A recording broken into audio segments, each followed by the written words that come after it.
The sting of salt spray lashes your face as you're hauled toward a longship, the last familiar touch you may ever feel.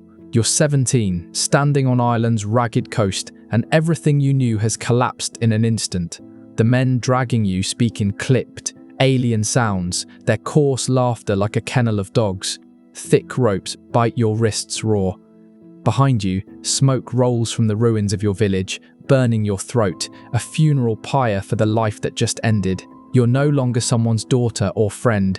You're a prize, a piece of spoils, and this is only the opening step on a road that will turn darker than you can yet imagine. This was the Viking Age, stretching from the late 700s through the mid-11th century. We usually picture bold explorers, fierce raiders, master shipbuilders. We think of sagas, carved prows, and the legendary attack on Lindisfarne. But behind the heroic gloss and the horned helmets they never actually wore lurks a harsher reality. For centuries, the Norse economy leaned heavily on a vast, disciplined, and chilling trade in human beings. Slavery wasn't a side effect of plunder. It was often the target itself, the richest reward a raid could deliver. From the rocky shores of the British Isles to the forests of the Slavic East, thousands of women were seized, stripped of their names, and sold into servitude. This isn't a sensational tale stitched together for drama. It's a history reconstructed from Viking law codes, from the spare but devastating records left by monks, from graves and ship burials unearthed in peat and soil, and from the coldly factual notes of Arab envoys who dealt with Norse merchants. If you're drawn to raw, unpolished history, consider subscribing and drop a comment telling us where you're watching from. Now, let's step inside the machinery that made this trade thrive. Because, above all, it ran like a system. Popular stories paint raids as storms of chaos. In truth, they were deliberate ventures, more business than brawl. Raiding crews were financed operations. A local chieftain, or a syndicate of felagar, partners bound by silver and ambition, would pool resources to commission or outfit a ship. Timber for hulls, iron nails and rivets, wool sailcloth, tartar seal seams, food for the crew, every element demanded serious capital. Investors expected returns, and the most dependable return was human cargo. Their ships were marvels of design, tuned for this grim commerce. Shallow draft craft, like the Sneckjar or the bigger Skide, could skim over open sea, yet slide far upriver, bypassing guards and striking deep inside unsuspecting lands. Even settlements 100 miles from the coast might wake to see dark silhouettes sliding across the water, escape already cut off. That mastery of surprise made slave raiding devastatingly effective. Targets were carefully chosen, what historians call soft. Monasteries were especially lucrative. At Lona, in the year 806, Norse warriors slaughtered 68 monks and hauled away captives. Such places offered more than chalices and embroidered robes. They held literate clergy and frightened villagers seeking shelter. The Irish annals of Ulster speak with icy brevity, recording disaster after disaster. One note from 821 describes a raid on Wexford where raiders carried off a great host of women. That phrase appears again and again.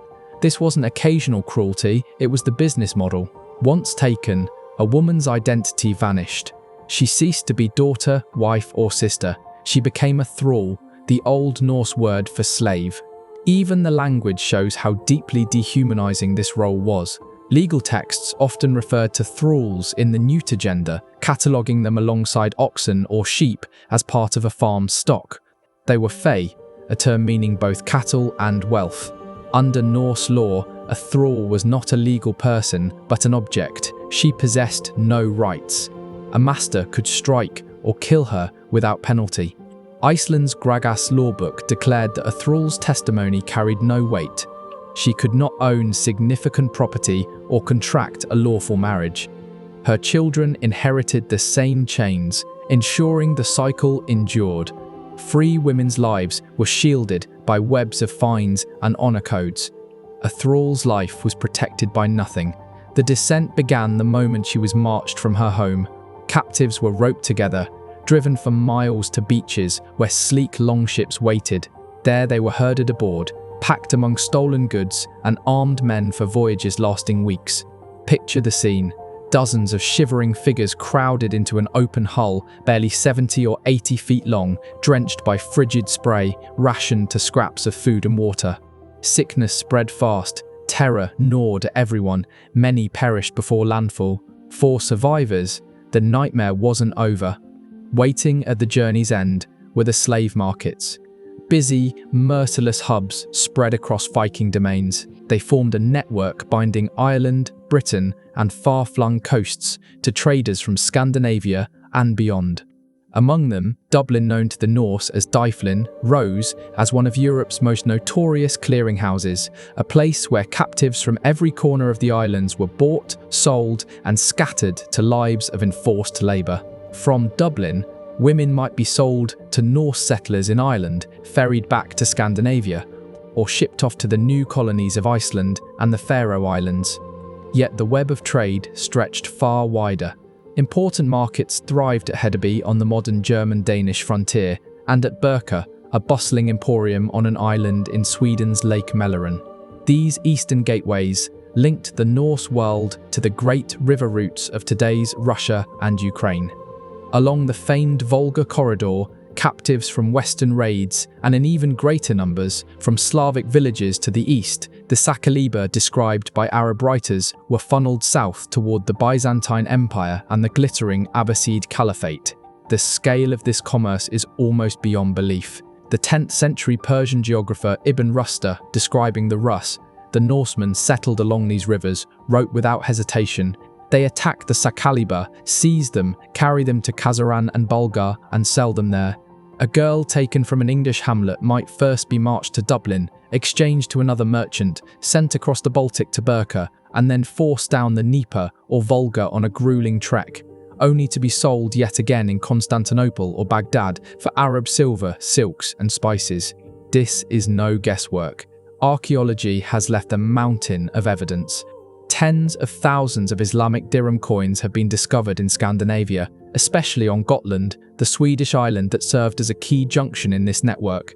These hoards of cut and bent silver speak silently of a thriving partnership between Norse traders and the Caliphate, a traffic in which the North's most prized export was not furs or amber, but living people.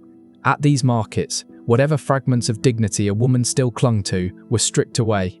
She was handled like livestock. The Arab envoy Ahmad ibn Fadlan, meeting Rus merchants on the Volga in the 900s, left a stark eyewitness account. He described them setting up a bazaar beside the river, arranging their captives in rows. A trader, he wrote, might openly lie with a slave girl while his companion watched. No curtains, no shame. It was a public display of total dominion, a tactic to prove value before the sale. Her body was a commodity to be demonstrated. After purchase, a woman's future hinged entirely on her buyer's needs or whims.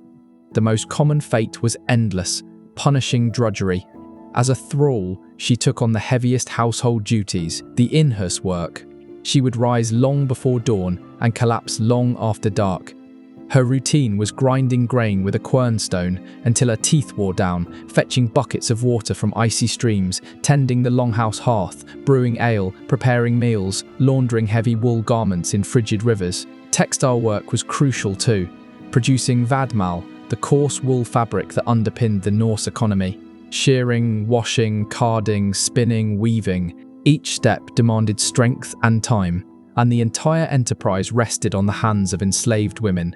Even Norse poetry captured the toll. The old poem Rigsula, which mythologized the birth of social classes, portrays thralls with knotted fingers, leathery skin, and aching joints, a poetic but brutally accurate image of lives spent in relentless labor.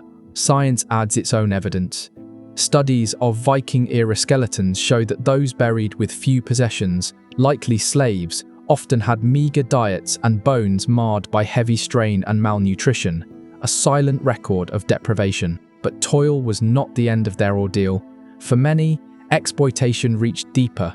They were also pressed into sexual servitude. This part of Viking society is often softened or overlooked, yet the historical and archaeological sources leave no doubt. with no legal standing, a female thrall's body belonged wholly to her owner. He could use her whenever and however he wished. The law called it a right, not an offence. Later, Icelandic sagas, though written centuries on, echo that custom plainly. Powerful men are shown taking enslaved women as concubines, Thrallur in Old Norse. These were not secret liaisons, they were recognised, if unofficial, arrangements within the household. One of the great family epics, Laxdæla saga, tells of an Irish princess named Melkorka, captured in a raid and, legend claims, silenced by having her tongue cut out. She was bought in Norway by the chieftain Höskuldr Dala Kolsson and brought to Iceland as his concubine. Though royal by birth and mother to his favoured son, Olaf the Peacock, her station remained that of a slave. Children from such unions, called frillubern, occupied an uneasy middle ground. Their rights were weaker than those of heirs born to a free wife. A father might free and acknowledge them or deny them and condemn his own blood to bondage. This created fraught undercurrents inside the longhouse, where a lawful wife had to share her home with the enslaved women her husband kept as concubines. And for the captives themselves, that tension offered little shield. In the eyes of Norse custom, they were property first and always. This system of sexual domination was so entrenched and so vital to Viking expansion that it has etched itself into the genetic fabric of the North Atlantic. Modern DNA research in Iceland, one of the most carefully documented Viking colonies, exposes a stark truth. Studies of today's Icelandic people reveal that around 4/5 of the Y chromosomes belong to Norse male settlers, yet more than 60% of their maternal lineages, the mitochondrial DNA passed only from mothers, trace back to Gaelic lands, mainly Ireland and Scotland. The numbers leave little room for doubt. Iceland's founders were primarily Scandinavian men who transported Celtic women across the sea. Considering the relentless Viking plundering of the British Isles at the time, it's almost impossible to believe most of these women journeyed willingly. They became the mothers of a new nation, but they arrived in fetters. Their genetic imprint, still carried by Icelanders today, stands as unspoken evidence of a mass migration driven by seizure and sexual servitude. For a handful of captives, the outcome looked different. If a woman's rank was clear princess, noble, or the spouse or daughter of a king, she could be worth more as a bargaining chip than as a servant or concubine. The Anglo-Saxon Chronicle and other records describe Viking leaders detaining high-status women or church officials to wring vast payments of silver, gold, or territory from desperate relatives. These hostages lived under constant dread, pawns in the dangerous diplomacy of the age, held by the very raiders who had burned their homes and cut down their kin. Yet ransom was not the darkest road open to a captured woman. One fate, almost beyond comprehension, reveals how religion, dominance, and violence could intertwine in Norse custom, ritual sacrifice. Both archaeology and written sources attest that human offerings occurred, and that enslaved women were sometimes selected as victims. The most detailed and chilling description again comes from the Arab envoy Ahmad ibn Fadlan. In 922, while travelling along the Volga River, he witnessed the funeral of a powerful Rus chieftain. Part of the ceremony demanded that one of the man's enslaved women volunteer to die with him, destined to serve her master in the next world. But this volunteering was a fiction. As a thrall, she had no power to refuse. Ibn Fadlan recounts a grim 10-day ordeal. The chosen girl was dressed in fine garments, plied with potent drinks, and urged to sing, though her songs, he noted, were mournful. She was led from tent to tent, where the dead leader's senior retainers performed ritual intercourse with her. After each act, they instructed her, "Tell your lord, I did this out of love for him." On the final day, the chieftain's body lay upon a ship drawn up on shore. The girl, dazed with a last strong draught, was escorted aboard by an aged woman known as the Angel of Death, the appointed executioner. She placed the captive beside her dead master, looped a cord round her neck, and handed the ends to two men. As they pulled tight, the old woman thrust a broad blade again and again into the girl's ribs. Her screams were drowned out by warriors pounding their shields. a deliberate effort so other enslaved women would not shrink from death when their own masters passed. Finally, the vessel was set aflame, carrying both lord and sacrifice servant into eternity. Ibn Fadlan's narrative is harrowing but far from fantasy. Archaeologists have unearthed graves throughout the Viking world that hint at similar retainer deaths. At Flakstad in Norway, a burial held several individuals, one decapitated, laid as subordinates beside a high-ranking woman. The renowned Oseberg ship grave yielded two females, one older, clearly of elevated station, the other younger, whose bones reveal a harsher life and lower status. Many experts suspect she was a thrall offered up to accompany her mistress beyond the grave. Such finds confirm a sobering truth. For women seized in raids, life might end not only in endless labour or forced intimacy, but as part of a master's property even in death. A final, bloody accessory to display his prestige on the journey to the afterlife. Perhaps the most unsettling aspect is how ordinary all this seemed to Norse society. Enslaved people were central to its economy and social order. A chieftain's reputation was measured not just in fields, silver, or warships, but also in the number of thralls under his command.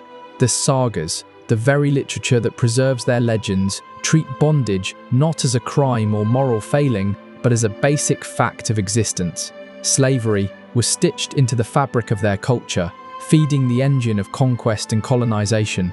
Behind every saga hero or explorer stood unnamed women whose stories rarely made the parchment, abducted mothers, concubines, servants, and sometimes sacrifices.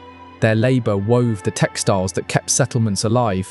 Their bodies bore the next generation, some even shared their captors' pyre. To understand the Viking Age honestly is to confront these silenced lives, the hidden cost of expansion and fame. The grandeur of dragon-proud ships and tales of fearless raiders cannot eclipse the reality that, for countless women, the Viking world was a cage, one from which only death, or the rare chance of ransom, offered release. This was not a culture wrestling with guilt over its own brutality. It was a society resting on exploitation so familiar that few even questioned it. Freedom existed, but only as a steep, narrow path. Manumission, the act of releasing a thrall, did occur. An owner might reward years of service or leave freedom in a will. The Harning runestone in Denmark records how Tolki the blacksmith honoured his former master Thorgus, who granted him gold and liberty. Stories like this survive because they were remarkable, not routine. For most captured women, bondage lasted a lifetime and extended to their children. The end of this order came slowly, through tangled currents of politics and faith. As Scandinavia adopted Christianity in the 10th and 11th centuries, the Church officially discouraged enslaving fellow Christians. Slavery did not vanish, its targets merely shifted toward pagan Slavs and Baltic peoples. Gradually, the absolute slavery of the Viking Age gave way to the milder, but still coercive, bonds of medieval serfdom. For centuries, however, the trade flourished unchecked. What the Viking Age lays bare is an uncomfortable truth about how exploitation thrives. The seizure and enslavement of women were not stray crimes committed by rogues on the edge of society. They were an economic engine, a ladder of advancement, a system that society itself endorsed. The silver hoards buried across Scandinavia, the timber halls echoing with feasts, the daring voyages to Iceland, Greenland, even North America, all drew strength from the stolen labour and stolen bodies of women.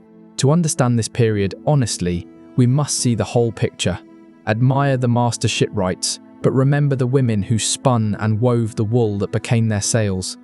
Celebrate the warriors' ferocity, but picture the terrified girls forced aboard their longships. Treasure the sagas for their literary genius, yet read between the lines to notice the casual cruelty woven into their plots. The history of what Vikings inflicted on captured women is not a mere shadowy footnote. It is a case study in how a society can normalize the dehumanization of others. It shows how quickly human beings can become merchandise, things to be worked, traded, or discarded when worn out. The proof surrounds us. in chronicles written by victims and observers, in Norse laws codifying ownership of thralls, in the DNA of living populations, and in skeletal remains scattered beneath the soil. Together, they form a stark ledger of how thoroughly slavery underpinned the Norse world. The popular image of the Viking as a free spirit, wild and unbound, is only half the story. That freedom rested on the backs of the unfree, on the anguish of those seized from villages and shores, shipped across oceans, and stripped of choice. Runestones and sagas may recount triumphs, but the truer legacy is etched into quieter records. The mute testimony of women whose toil fueled commerce, whose suffering financed exploration, whose lives were consumed to elevate others. Their stories, mostly unspoken, are essential to any honest portrait of the North's past. To look at the Viking Age is to look at innovation and courage, yes, but also at a machinery of domination that treated human lives as raw material. Beneath the romance of longships lies a forgotten reality. The countless women whose freedom, labour, and even breath were taken to build an empire of sails and silver.